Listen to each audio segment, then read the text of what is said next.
Planting cassava alone in a farming season is usually very difficult. Why? Because cassava goes very well with intercropping with crops which are grain crops, especially egusi, corn, groundnut, and name a few. In this video, I'm going to share how we intercrop cassava and Ghana egusi. All information needed and what you need to know and what you need to know. For those who are just tuning in to my channel today, please, you do well to watch our previous video of intercropping cassava and egusi. There, we got to show how we started this farm, the acre, and the expected costs and revenues in which we invested in this farm. Now, this is simply an updated vision on how we have successfully carried this farm for more than a month. Let's say it's about 8 to 10 weeks, so it's getting to 2 months and above. So how we have been able to manage and how we did the intercropping of both cassava and egusi. I'll say likewise, I was sponsored by farming and I will keep on being in a farmer. No matter the profession I do in life, I will still come back to my roots because I saw my mother take care of me only through farming, and she was more than anything I could ever wish for. She was my inspiration. And despite the fact that today I might have a good job, I will still take farming as my side hustle, being the fact that I don't need to be there all day. So without bothering you too much, this is simply it. We have cassava here and we have what is known as Ghana egusi. There is Nigerian egusi and there's Ghana. Here is Ghana. If you see Ghana egusi is having the white flowers. The flowers there are not the normal yellowish flower which you found in Nigeria egusi. Yeah, so this is Ghana egusi. For those who don't know, please take note. It is Ghana egusi and it actually takes longer. Why do I say it takes longer? You will not put yourself under that pressure of washing egusi in the month of June, July, when that rainy season is there. And if you don't wash it, the rain can just sweep all your egusi away. No, this does not happen in Ghana egusi. So we decided to intercrop cassava and egusi. Why do we also intercrop with corn? Obviously, we'll not beg corn now. You cannot, all your neighbors cannot plant corn and you think you want to plant egusi and cassava, then at the end of the day you're begging them. No, a farmer must improvise. You must not plant it the way you intend, but just put in, if it's 2 meters the corn, such that you should be able to eat fresh corn, either being boiled, being roasted, or to make corn chaff, or to just make pap or akamo. Anything nutritious, anything good, that is it.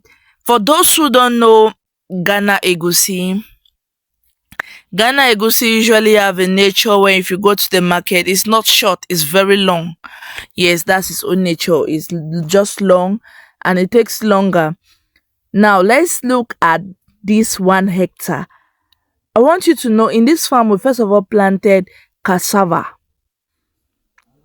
We planted 1 hectare of cassava. I've said for all the cost analysis, go to my previous video of intercropping cassava and egusi. You'll see everything all well detailed at explain the cost and everything. This now is an updated version for you to see what you expected of your farm at this period, what you can do and what not to do. At this level, cassava, this one was there before we planted. See this cassava you find here is just 2 months old and it's slightly above knee level. It's slightly above knee level at 2 months, just 8 weeks. You plant your cassava first because you want to know how to put egusi inside and you want to know if you should put in 1 or 2 grains of corn. You know, fresh corn is something we don't joke and we don't play with. All farmers during the season, you don't plant, what are you planting? So we had to plant our cassava first, and we did not use the tillage method. That means there was no plowing, making it in ridges, in beds, whatsoever name you call it. So we just planted it normally. In our previous video, please, intercropping cassava and Egusi, I'll put a link below this video such that you'll be able to watch it. You see the cost analysis and how this farm is going, and even during the harvest a full video is going to pop up. Now for the Egusi, we planted Egusi at least 1 week later. Yes, for there to be a little difference. Egusi 1 week later, and we planted Egusi, and we also did corn. You know, egusi and corn are short-term farming. That is to say, they don't go above 6 months. Corn takes approximately 90 days. Egusi takes, if it's too long, is up to like 690, 120 highest. So if you see here, these flowers are popping, and as the flowers are popping, you see the seeds, the egusi are already forming. The egusi here are already forming. If you look at the seeds very well,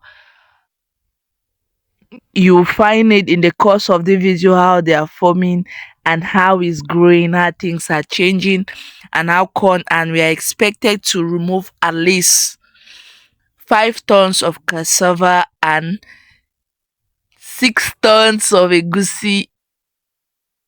Am I being too realistic? No, but I believe I can do it. I know what I've planted, and I know I just applied fertilizers, and I know bigger things are yet to come. I'm not joking. I'm not playing. I told you, please, those who are just coming in, this is Finance Magdalene, your host. You do me great effort. You see Mama there. I was there with Mom today in the farm. Please click on the subscribe button, share my videos, like my videos, comment where you're watching from. Thank you for watching.